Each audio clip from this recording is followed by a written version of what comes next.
सुप्रभातम बच्चों। आज हम कक्षा पंचमी विषय संस्कृत जिसमें पंचमः पाठ पांचवा पाठ पढ़ेंगे, जिसका नाम है तृतीया विभक्ति है। यानी इसमें हम त्रिशिल विभक्ति का प्रयोग करना सीखेंगे। अब तक हमने कारक ज्ञान पढ़ा और उसी कारक के ज्ञान के आधार पर हम जो है इस पाठ को पढ़ेंगे। इस पाठ में तीसरी विभक्ति का प्रयोग किया गया है। यानी जो भी वाक्य दिए गए हैं उन वाक्यों में तीसरी विभक्ति का प्रयोग किया गया है। तृतीय विभक्ति यानी ऐसा कोई भी वस्तु या व्यक्ति या कोई भी सामग्री जो किसी काम को पूरा करने में सबसे अधिक सहायता करते हैं, उसमें हम तीसरी विभक्ति का प्रयोग करते हैं। अब आइए हम पाठ पढ़ते हैं। इस चित्र को देखने से पता चलता है कि एक महिला है और उसके सर पर घड़ा है। क्या रखा हुआ है? घड़ा है। ये घड़ा किस काम आता है? पानी लाने की, यानी जल लाने के लिए काम आता है। तो इस पाठ में जो वाक्य दिए गए हैं उनको हम विभक्ति के अनुसार समझते हुए पढ़ेंगे। घटः का अर्थ होता है घड़ा। महिला जलम आनयति, महिला जल आनयति यानी लाती है। महिला केन जलम आनयति, महिला केन यानी किससे, आनयति यानी लाती है, महिला किससे जल लाती है? महिला घटेन जलम आनयति, महिला घड़े से जल लाती है। इधर देखिए, महिला जलम आनयति, महिला जल लाती है। महिला केन जलम आनयति, महिला किससे जल लाती है? महिला किससे लाती है जल? महिला घड़े से जल लाती है। तो महिला घटेन जलम आनयति, महिला घड़े से जल लाती है। अब देखिए, महिला को जल लाने में सबसे अधिक सहायता कौन कर रहा है? घड़ा। यानी अगर घड़ा ही नहीं होगा तो वो जल कैसे लाएगी? यानी उसे जल लाना है, उस जल को लाने में घड़ा उसकी सहायता कर रहा है सबसे अधिक। कौन कर रहा है उसकी सहायता? घड़ा। तो घड़ा शब्द जो है उसमें हम तीसरी विभक्ति का प्रयोग करेंगे। यानी जो हो क्रिया को करने में सबसे अधिक सहायक होता है, यानी क्रिया को पूर्ण करने में, कार्य को पूर्ण करने में सबसे अधिक सहायक होता है, उसमें हम तीसरी विभक्ति का प्रयोग करते हैं। तो घटे का हो जाएगा घटेन। यहाँ पर एक शिक्षिका पढ़ा रही है। क्या कर रही है? पढ़ा रही है। पढ़ाते हुए जब वह बोर्ड पर कोई काम करती है, कुछ लिखती है, तो वह उसमें किसका उपयोग करती है लिखने में? चौक का उपयोग करती है। यानी श्यामपट्ट पर शिक्षिका किससे लिखती है? चौक से लिखती है। यानी उससे श्यामपट्ट पर लिखने में सहायता कौन कर रहा है? चौक। अगर चौक नहीं होगी तो वो नहीं लिख पाएगी। तो इसमें लिखने में सहायता कौन कर रहा है? चौक कर रही है। सुधाखंड यानी चौक। चौक को क्या कहेंगे संस्कृत में? सुधाखंड।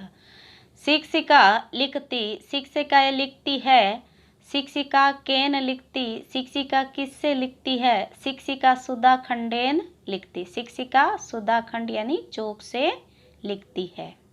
वापस देखिए, शिक्षिका लिखती, शिक्षिका लिखती है। शिक्षिका केन लिखती, केन यानी किससे, शिक्षिका किससे लिखती है? शिक्षिका सुधाखंडेन लिखती, शिक्षिका चौक से लिखती है। अब उस शिक्षिका को, यानी जो अध्यापिका है, उसको लिखने में सहायता कौन कर रहा है सबसे अधिक? चौक कर रही है। यानी उसके पास चौक है तो वो लिख पाएगी। तो इस चौक शब्द में जो है तीसरी विभक्ति का प्रयोग करेंगे। यानी वह चौक से लिखती है। कारक चिन्ह क्या हो गया? से। यानी उससे उसका काम पूरा हो रहा है। ये क्या है बच्चों? रेलगाड़ी। हाँ, ये रेलगाड़ी है। ये किस काम आती है? आने जाने के लिए। यानी आपको कहीं जाना है तो आप रेल में चढ़ करके कहीं जा सकते हैं। यानी आपको जाने में सहायता कौन कर रही है? यहाँ रेल कर रही है। रेलगाड़ी के अलावा अनेक ऐसे साधन हैं जो हमारी एक स्थान से दूसरे स्थान पर जाने में सहायता करते हैं। जैसे बस, वैन जो आपको विद्यालय लाती है और वापस घर ले जाती है। रेल यानम यानी रेल गाड़ी। छात्राः प्रवासार्थं गच्छन्ति। छात्र प्रवासार्थम यानी घूमने के लिए जाते हैं। छात्राः केन प्रवासार्थम गच्छन्ति। छात्र किससे घूमते हैं, घूमने जाते हैं। छात्राः रेलयानेन प्रवासार्थम गच्छन्ति। छात्र रेलगाड़ी से घूमने जाते हैं। इन वाक्यों को ध्यान से देखिए। ये रेलयानम यानी रेलगाड़ी, छात्राः प्रवासार्थम गच्छन्ति, छात्र घूमने के लिए जाते हैं। छात्राः केन प्रवासार्थम गच्छन्ति, छात्र किससे घूमने जाते हैं। छात्राः रेलयानेन प्रवासार्थम गच्छन्ति, छात्र रेल से घूमने जाते हैं। अब देखिए, छात्रों को घूमने जाना है और उन घूमने में उनकी सहायता कौन कर रहा है, रेल कर रही है। यानी रेल उन्हें जो है एक स्थान से दूसरे स्थान पर ले जा रही है, यानी वह उन्हें उस स्थान पर ले जा रही है जहाँ उन्हें घूमना है। तो इस वाक्य में यानी किससे घूमने जाते हैं, यहाँ पर आ गया तृतीय विभक्ति का प्रयोग है क्या, कर्ता ने कर्म को कर्ण से, यानी अपन कर्ण कारक पढ़ रहे हैं तो कर्ण से, ये से जो है उसका चिन्ह है। तो यहाँ पर जिससे वह घूमने जाते हैं या जिसकी सहायता से वो अपना काम पूरा करते हैं, उसमें हम तीसरी विभक्ति का प्रयोग करेंगे। तो यहाँ घूमने जाने में सहायता कौन कर रहा है, रेल कर रही है। तो रेल शब्द में जो है हम तीसरी विभक्ति का प्रयोग करेंगे। ये एक गेंद है। क्या है, गेंद है। यह गेंद किस काम आती है, खेलने के लिए। ये खेलने के काम आती है। और गेंद को संस्कृत में क्या कहते हैं, कंदुकम। क्या कहते हैं, कंदुकम। यहाँ बच्चे को खेलना है, ठीक है। अब उस बच्चे को खेलने में कौन सहायता करेगा, गेंद करेगी। अगर उससे बॉल से खेलना है तो बॉल उसकी सहायता करेंगी। अगर उसको लूडो खेलना है तो लूडो का जो है वो गेम उसकी सहायता करेगा, ठीक है। तो यहाँ उसे गेंद से खेलना है, उसे खेलना है तो खेलने में सहायता कौन कर रही है, गेंद कर रही है। और गेंद को अपन क्या कहते हैं संस्कृत में, कंदुकम। कंदुकम यानी गेंद। बालकः क्रीडति, क्रीड यानी खेलना, बालक खेलता है। बालकः केन क्रीडति, बालक किससे खेलता है। बालकः कंदुकेन क्रीडति, बालक गेंद से खेलता है। अब देखिए, गेंद से कारक चिन्ह क्या आ गया, से, कर्ण से। तो यहाँ हम तीसरी विभक्ति का प्रयोग करेंगे। किसमें, कंदुकम शब्द में तीसरी विभक्ति लगाएंगे, कंदुकेन हो जाएगा।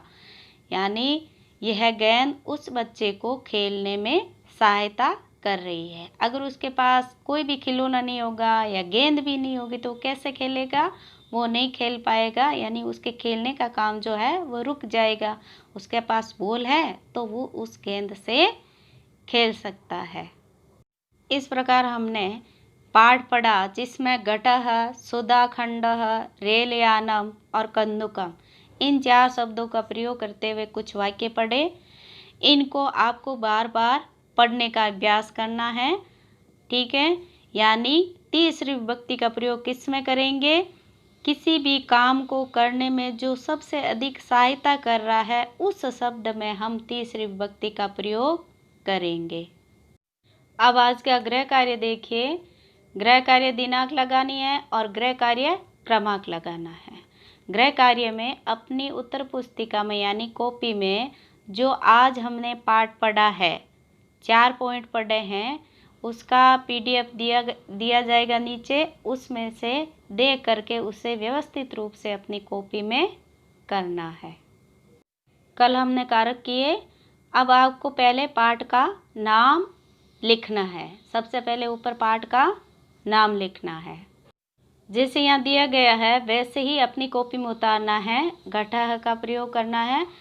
ऊपर संस्कृत का वाक्य महिला जलम आनयति, फिर उसके नीचे हिंदी का वाक्य यानी उसकी हिंदी अर्थ करनी है, ठीक है। ये क्रम से करते जाना है। फिर सुधाखंडः उसके बाद सुधाखंड के बाद रेलयानम और रेलयानम के बाद कंदुकम, इनका प्रयोग करते हुए यानी ये वाक्य करने हैं।